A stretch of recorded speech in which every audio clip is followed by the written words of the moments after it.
Madame, Monsieur, bonsoir et bienvenue dans le 20h de TFM. Dans l'actualité de ce lundi, les députés de Yewwi Askan Wi demandent la libération immédiate de Birame Souleye Diop.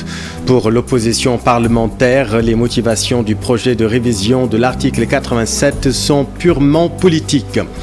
À la une également de l'actualité, l'abandon de la révision de l'article 87 de la Constitution. Quels sont les mobiles du rétropédalage? Décryptage dans ce 20h. Mouvement d'humeur à l'initiative de la section Samès-Ziguinchor, service minimum les 19 et 20 juillet prochains. Les blouses blanches ont soulevé plusieurs griefs contre la direction de l'hôpital. On vous explique tout dans cette édition. Et puis grève des transporteurs et transitaires au port autonome de Dakar. La direction fait un pas vers les grévistes.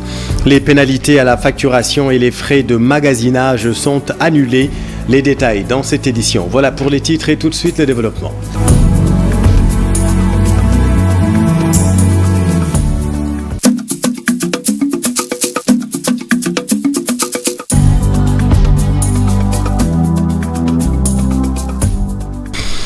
L'opposition parlementaire dénonce et s'interroge sur les motivations du projet de révision de l'article 87 de la Constitution. Ces motivations sont purement politiques selon les opposants. Face à la presse cet après-midi, les députés de Yewwi Askan Wi demandent la libération immédiate de leur collègue Birame Souleye Diop. Tous les Sénégalais savent qu'au moment où nous parlons aujourd'hui, le président Birame Souleye Diop est actuellement en prison du fait du prince Macky Sall. Nous n'allons pas revenir sur les raisons pour lesquelles le président Birame Souleye Diop a été emprisonné. Lui-même, il a eu à faire une vidéo pour s'exprimer sur cela, pour présenter ses excuses. Nous n'allons pas être plus royalistes que le roi. Mais nous allons juste dire une chose. Le 2 poids 2 mesures dans ce pays-là est tout simplement inacceptable.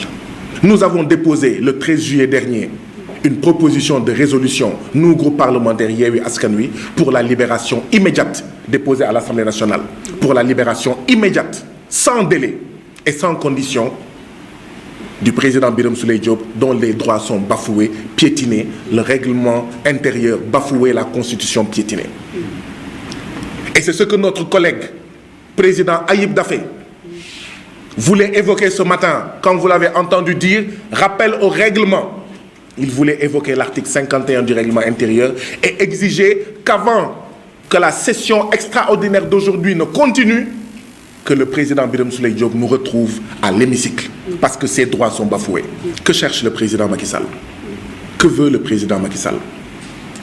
Parce que chaque fois qu'il y a un projet de loi déposé à l'Assemblée nationale par un président, la question que les citoyens sénégalais doivent se poser, quel est l'intérêt pour les citoyens sénégalais de ce projet de loi?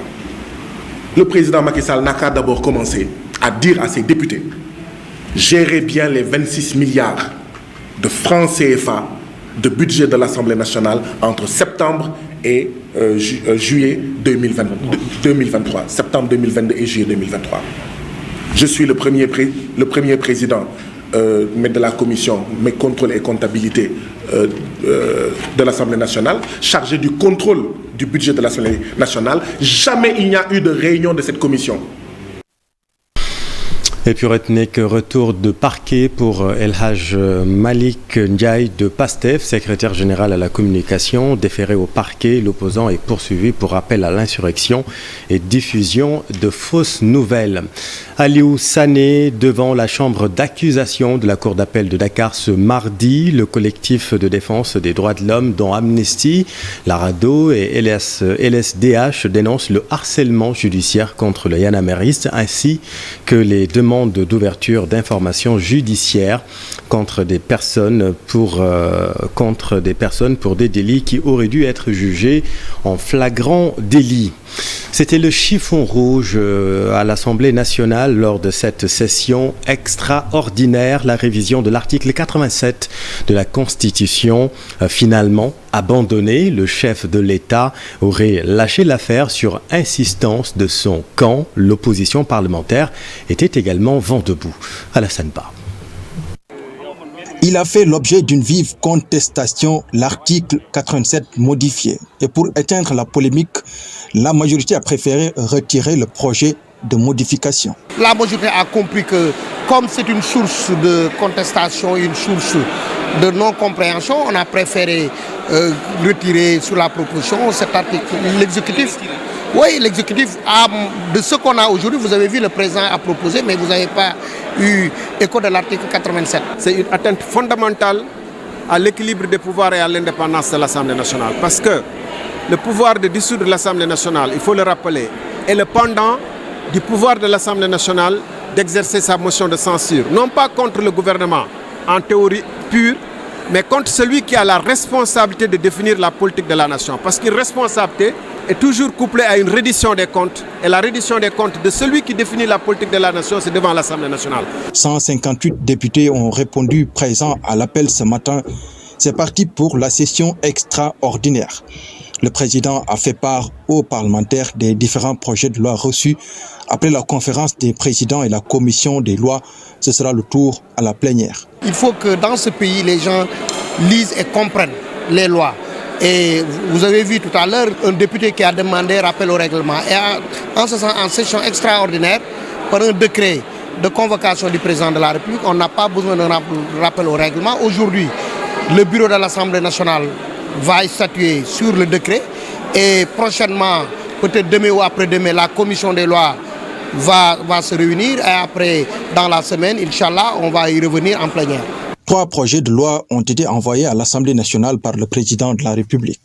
Le projet de loi numéro 10-2023 portant révision de la Constitution, le projet de loi numéro 11-2023 modifiant la loi numéro 65-61 du 21 juillet 1965 portant code de procédure pénale et le projet de loi numéro 12-2023 modifiant la loi numéro 2021-35 du 23 juillet 2021 portant code électoral. 8 articles sont abrogés et remplacés.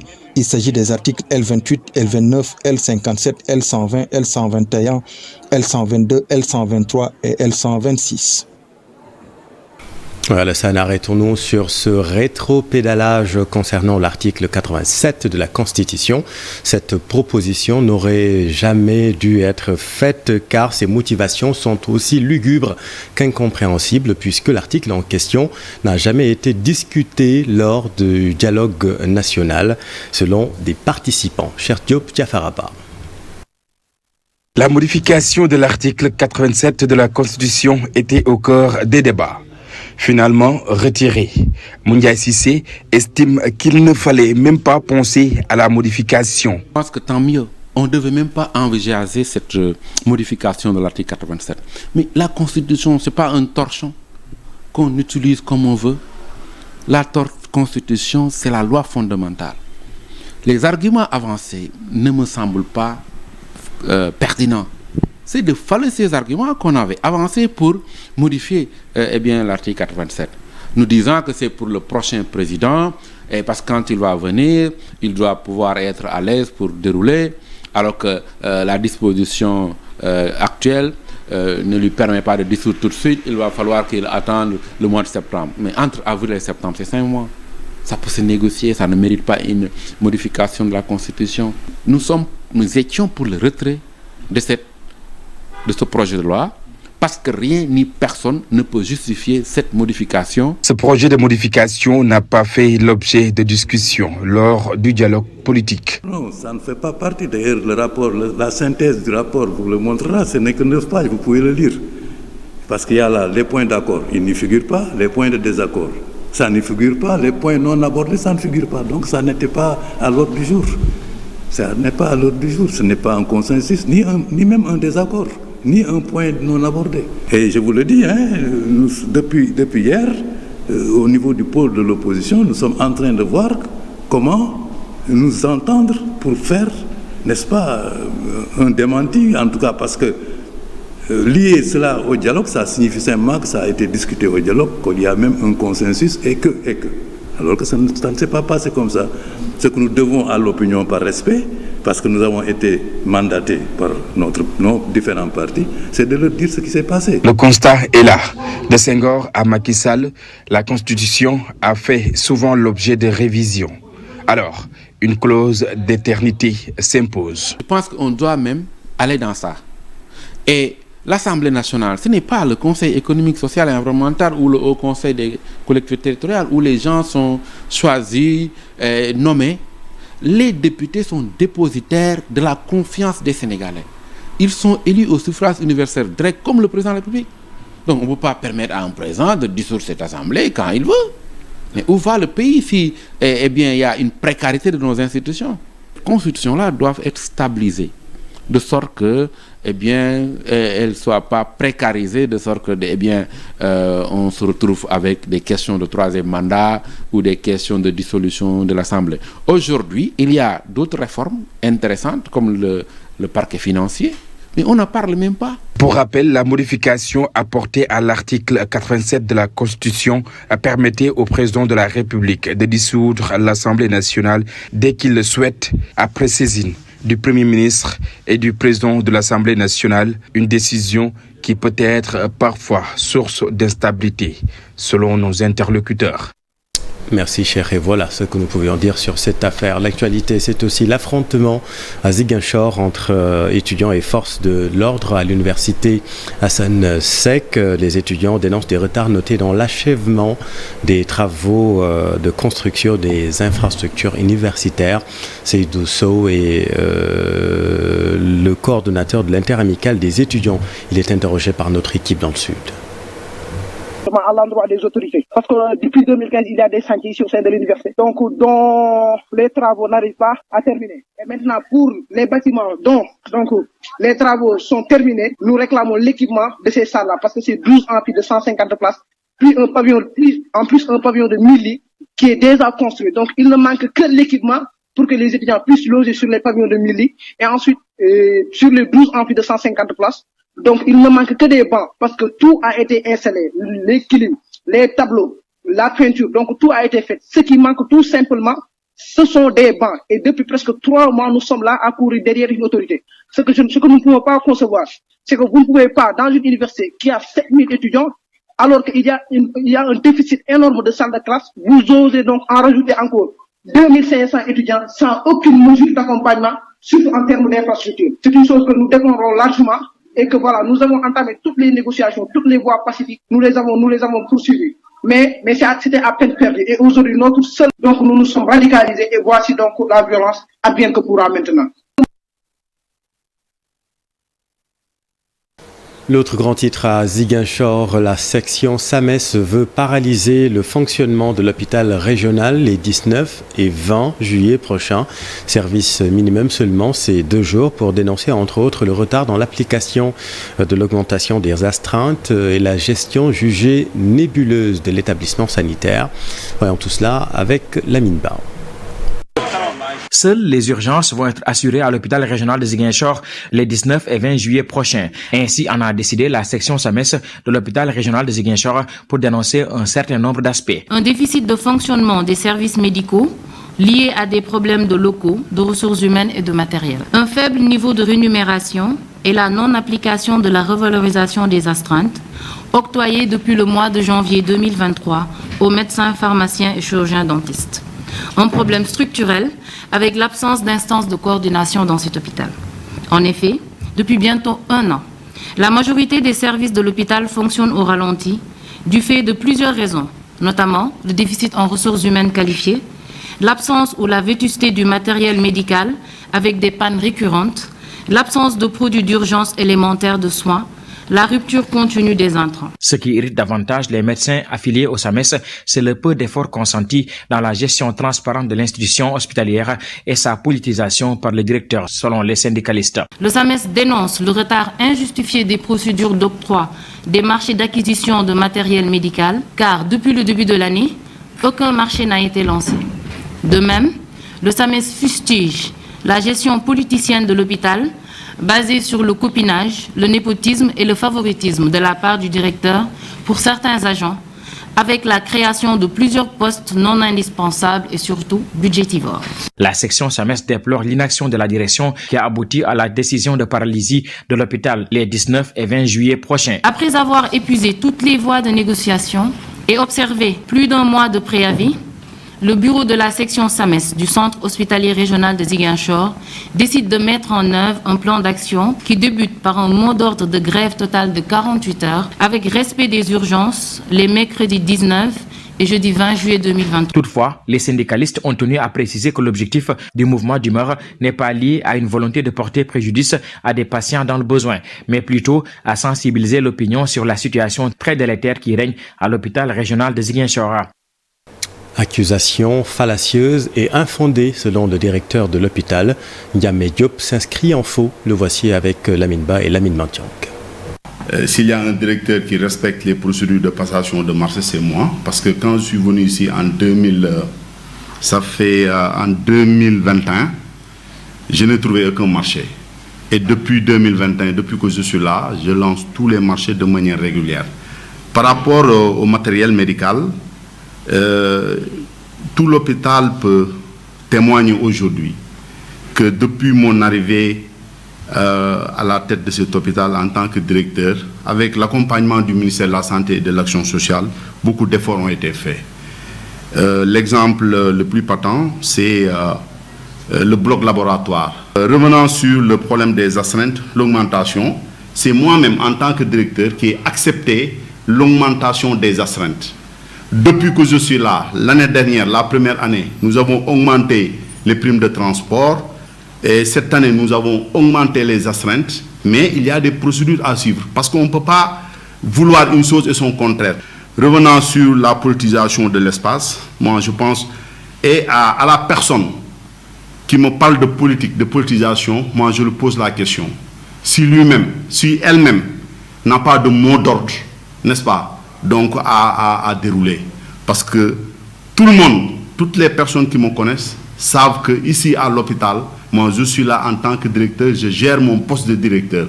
Tout autre chose à présent, accord trouvé entre le collectif des transitaires transporteurs au port autonome de Dakar et la direction du port. Les grévistes ont obtenu l'annulation des pénalités à la facturation et les frais de magasinage. Mamadou Fall, Amadouba.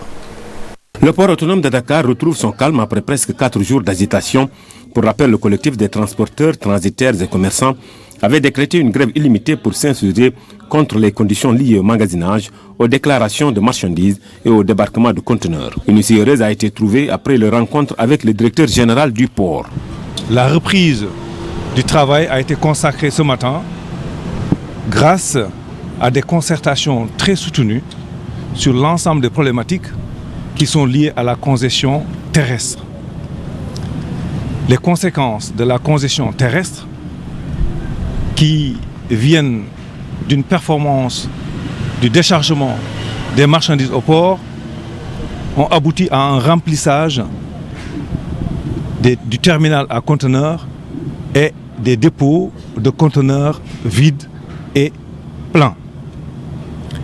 Les acteurs portuaires et les lignes maritimes sont liés sur la base d'un dispositif qu'on appelle les délais de franchise.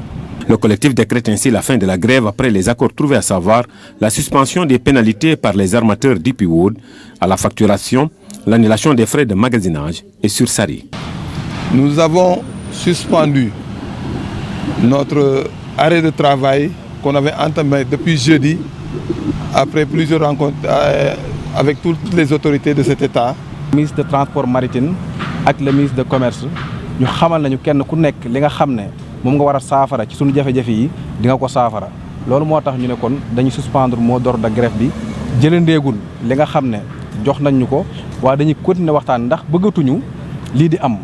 Le collectif et la direction s'engagent pour une meilleure collaboration dans le dessein de développer davantage le port autonome de Dakar. Air Sénégal assure faire des progrès dans la qualité de ses services et la réduction de ses dettes, des réductions de l'ordre de 60%. La direction a présenté un bilan faisant état d'un bond qualitatif dans la gestion de la société. Voici le directeur général lors d'une conférence de presse tenue aujourd'hui.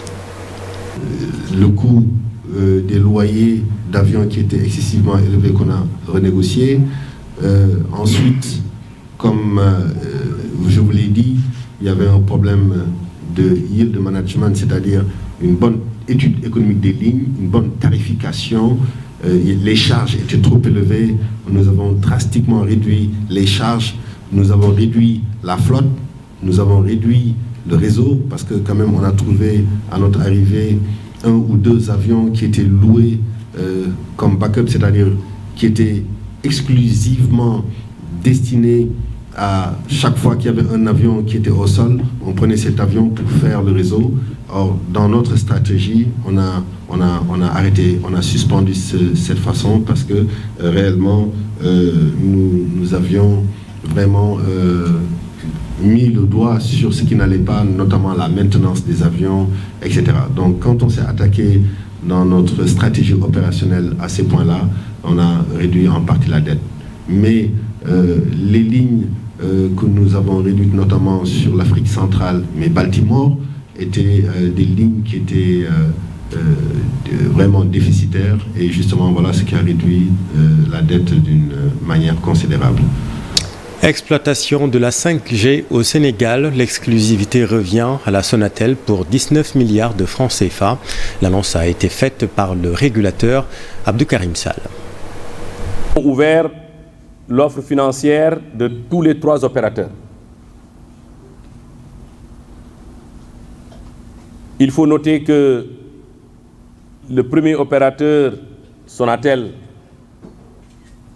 a proposé 19 milliards 500 pour le bloc de base, c'est-à-dire les 60 premiers mégas dont le prix de réserve était fixé à 19 milliards 500, Sonatel a proposé 19 milliards 500.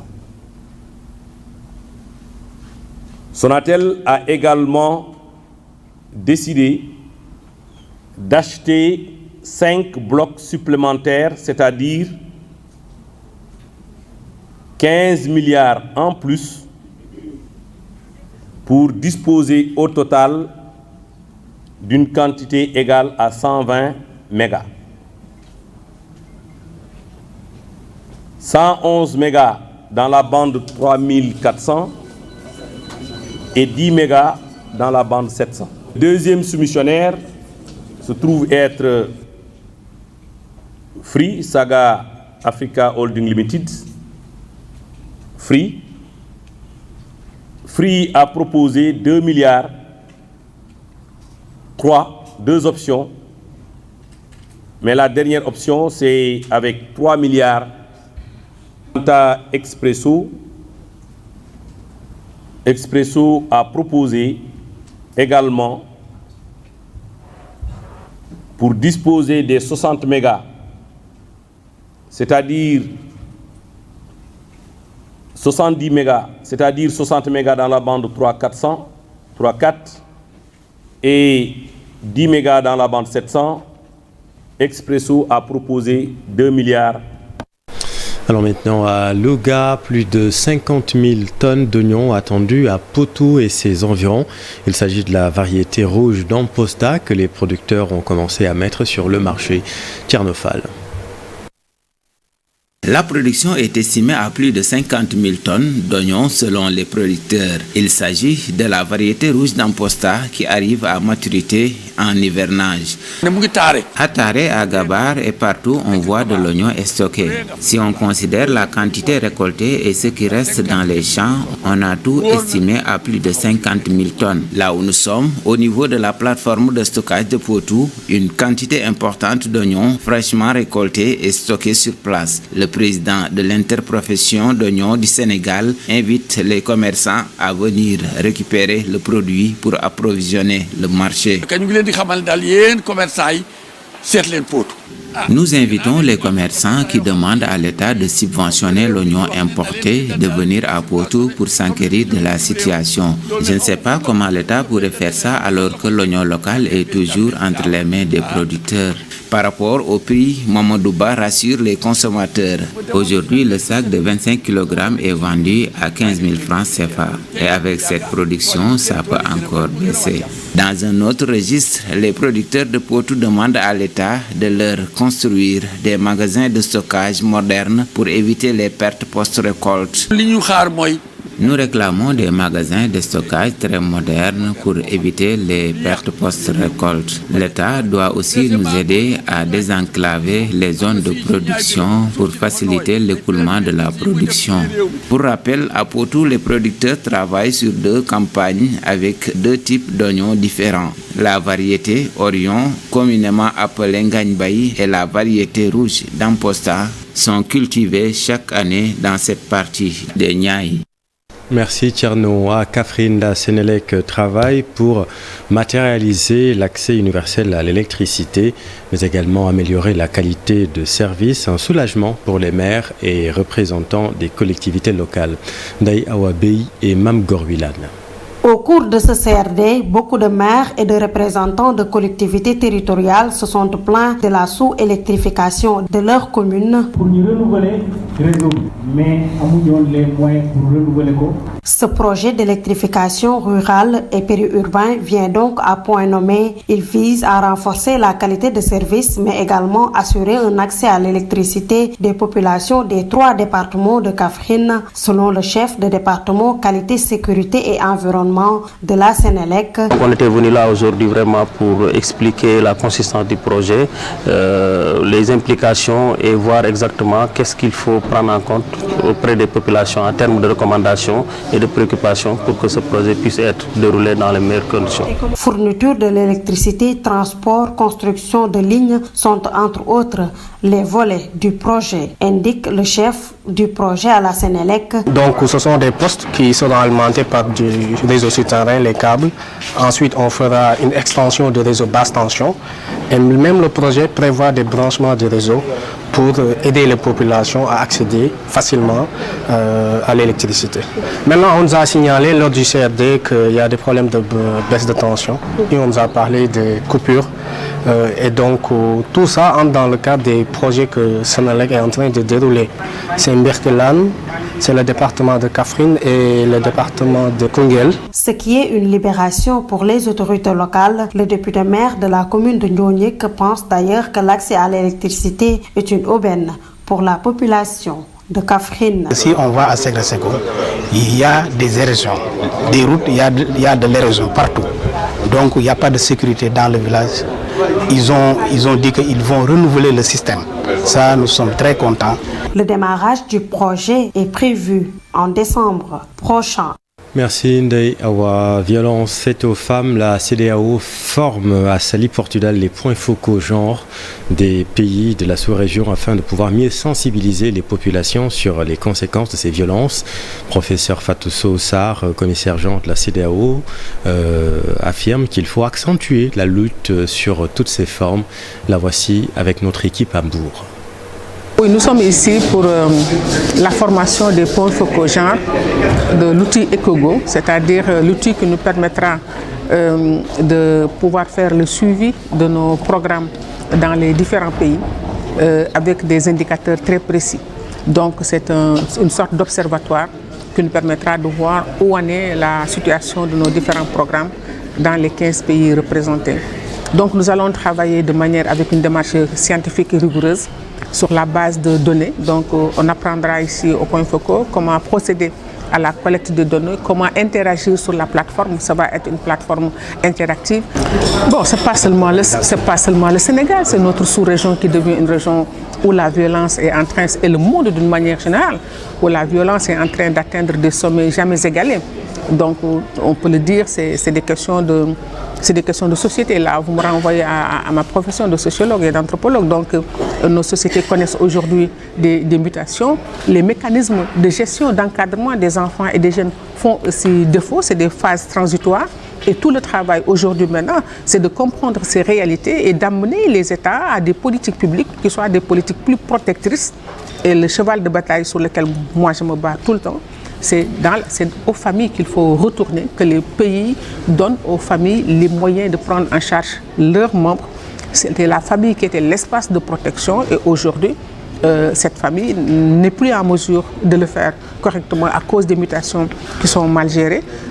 Et puis la Turquie se rappelle ces 251 martyrs tués après la tentative de coup d'État opérée par le groupe Fethullah le 15 juillet 2016.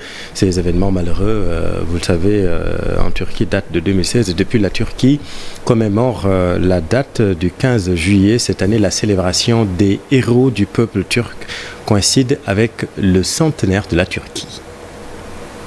C'était une tentative de coup d'État qui a été initiée par le groupe terroriste FETÖ. Donc il ne faut pas oublier, parce que ce jour-là, il y a des milliers de Turcs qui sont sortis dans les rues pour préserver la démocratie, pour leur dire non, on ne peut pas changer un gouvernement qui est choisi, on ne peut pas. Le coup d'État, on n'accepte pas.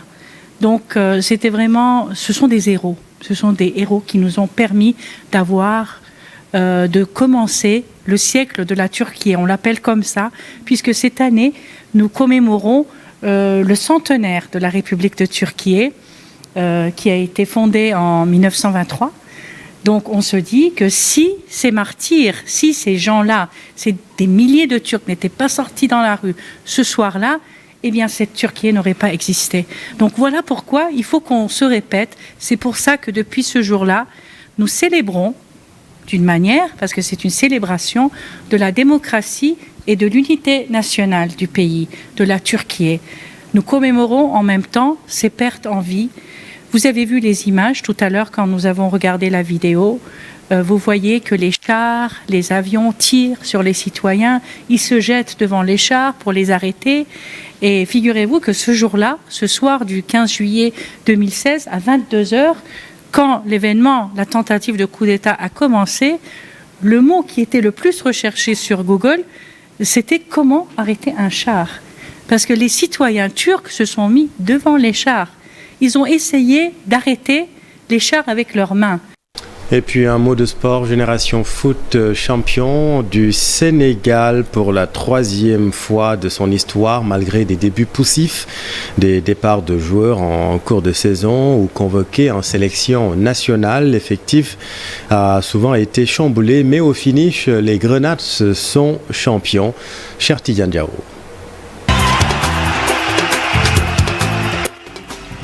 Des 3 titres de champion de Génération Foot, celui de 2023 a été le plus improbable si l'on se fie à l'entame, voire la première partie de saison des pensionnaires de Déni Biramdao. Au soir du 19 février dernier, Génération Foot était largué à 12 points du leader avec 3 victoires, 4 matchs nuls et 4 défaites. L'équipe manquait cruellement de régularité dans la performance. Durant cette trêve dans le championnat, ses cadres portaient la sélection nationale au CHAN. Lamine Camara et compagnie vont même réussir la prouesse de remporter le trophée continental. 3 d'entre eux quittent Génération Foot dans la foulée pour rejoindre le Football Club de Metz. Les observateurs ont craint le pire pour les académiciens. Curieusement, c'est à ce moment que l'équipe dirigée par Baladiba va prendre son envol. C'est durant la 2e partie de saison que l'équipe, en puisant dans sa réserve, va enchaîner 9 victoires synonymes de titre de champion du Sénégal. L'équipe, qui va perdre cet été pratiquement une dizaine de joueurs, devra encore trouver des ressources pour maintenir le niveau de performance en Ligue 1 et aussi exister en Afrique. Merci cher, c'est la fin de cette édition. Merci infiniment de l'avoir suivi. L'info continue. Le professeur Ababacar Gueye est l'invité de Binta Diallo dans Soir d'Info. La suite, restez avec nous. Vous êtes au bon endroit. Bonne soirée.